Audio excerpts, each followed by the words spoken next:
Tahun 2015, Mbak Mona hanyalah seorang siswi SMA biasa. Kehidupannya tidak jauh berbeda dengan remaja pada umumnya sekolah, berkumpul dengan teman, sesekali nongkrong selepas jam pelajaran. Namun dari sekian banyak temannya, ada satu yang begitu berpengaruh baginya, yaitu Rani. Rani adalah siswi populer, selalu tampil percaya diri dan sering mengajak Mona ke acara-acara di luar sekolah. Awalnya Mona menolak, namun karena terus dirayu, akhirnya ia ikut. Yang Mona kira hanya sekedar pesta biasa, ternyata adalah pintu masuk ke dunia yang jauh lebih gelap. Di balik riuh musik dan lampu remang, terselubung sebuah komunitas pergaulan bebas yang ternyata juga bagian dari sebuah sekte kecil. Ritual mereka tidak hanya berhenti pada pesta malam, melainkan menyelipkan doa-doa aneh, simbol yang digambar di lantai, dan bisikan bahwa mereka bisa mendapatkan kebebasan dan keberuntungan dengan cara tertentu. Mona sempat ragu, tetapi ia masih remaja, mudah terpengaruh. Ia ikut dalam beberapa ritual. Saat itu ia hanya menganggapnya permainan remaja, tanpa tahu konsekuensinya. Bertahun-tahun berlalu, Mona kini berusia 26 tahun. Hidupnya relatif normal, meski dalam hatinya ia sering dihantui rasa bersalah dan mimpi-mimpi buruk tentang ritual masa SMA. Hingga suatu hari ibunya jatuh sakit parah. Dokter tidak bisa memastikan penyebab pasti. Tubuh sang ibu kurus, wajahnya pucat, dan setiap malam selalu menjerit kesakitan seolah ada yang mencabik dari dalam. Dalam keadaan panik, Mona mencari jalan keluar. Hingga seseorang dari masa lalunya muncul kembali, yaitu Rani. Lalu Rani berkata, "Penyakit ibumu bukan sakit biasa, Mon.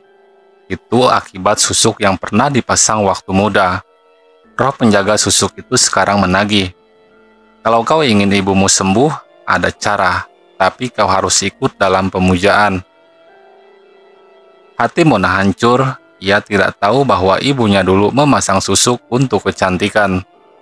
Namun, kini semua dampaknya menimpa keluarga mereka.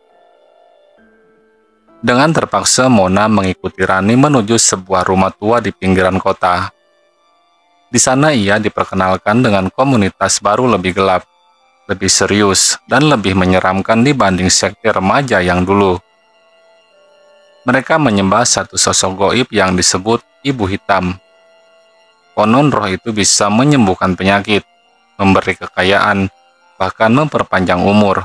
Tapi syaratnya adalah menyerahkan diri atau pemujaan tanpa henti. Malam itu Mona dipaksa ikut dalam ritual. Ruangan dipenuhi lilin hitam, asap kemenyan tebal mengepul, dan di tengah ruangan terdapat wadah berisi darah ayam hitam. Para anggota mengucapkan mantra sambil menundukkan kepala.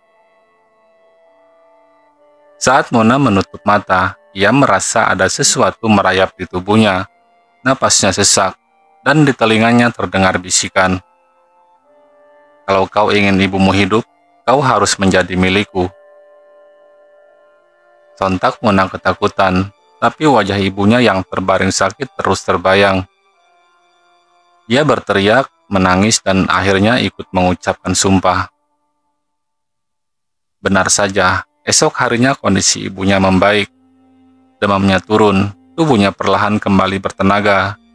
Semua orang di rumah lega kecuali Mona. Ia tahu apa yang terjadi bukanlah mukjizat biasa. Ia telah menjual sesuatu yang lebih besar dari dirinya.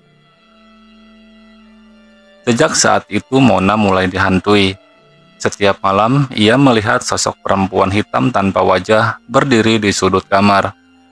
Kadang suara itu membisikkan, "Kau sudah berjanji, kau milikku." Ibu memang sembuh, tetapi hidup Mona berubah menjadi neraka. Ia sering pingsan, mendengar suara-suara aneh, bahkan pernah terbangun dengan darah segar menetes dari bibirnya tanpa sebab. Mona akhirnya menceritakan semuanya kepada seorang ustadz yang dikenal keluarganya.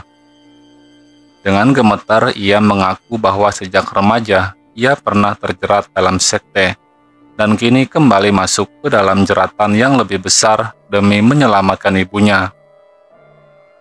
Ustadz itu hanya menggeleng dan berkata, "Apa yang kau ikuti bukanlah perjanjian main-main.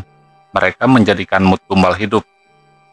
Kau harus melawan dengan iman, atau mereka akan terus menagih sampai akhir hayatmu." Sejak itu Mona berusaha melepaskan diri lewat doa dan ruqyah. Namun ia tahu perjanjian gelap tidak bisa hilang begitu saja. Kesaksian Mona menjadi pelajaran bagi banyak orang. Ia berkata dengan suara lirih, "Aku menyesal. Kalau saja aku tidak ikut-ikutan sejak remaja, mungkin hidupku tidak seperti ini. Dan kalau saja aku percaya hanya kepada Tuhan, aku tak akan jatuh 2 kali dalam jerat yang sama." Hingga kini nasib Mona masih samar. Ibunya sehat, tapi ia sendiri terus berjuang melawan bayangan sosok ibu hitam yang selalu mengikuti kemanapun ia pergi.